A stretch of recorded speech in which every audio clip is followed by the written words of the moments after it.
এদিকে থাকা।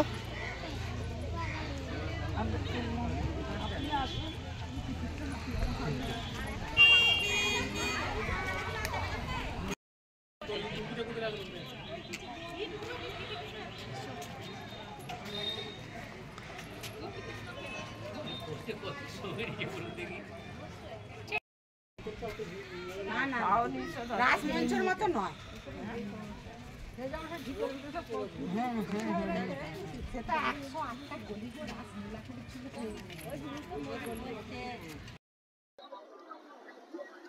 চলে এসেছি শ্যামরাজ মন্দির। এই হচ্ছে শ্যামরাজ মন্দির।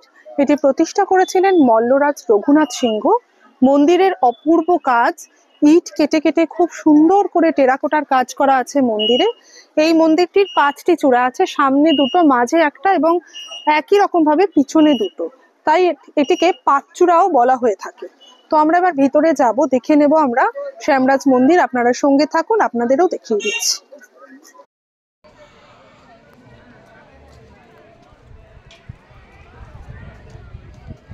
তুই আমার কাছে আমাকে দেখ, তোর মা সুন্দর সুন্দর আসছেন, দেখ দেখে নে।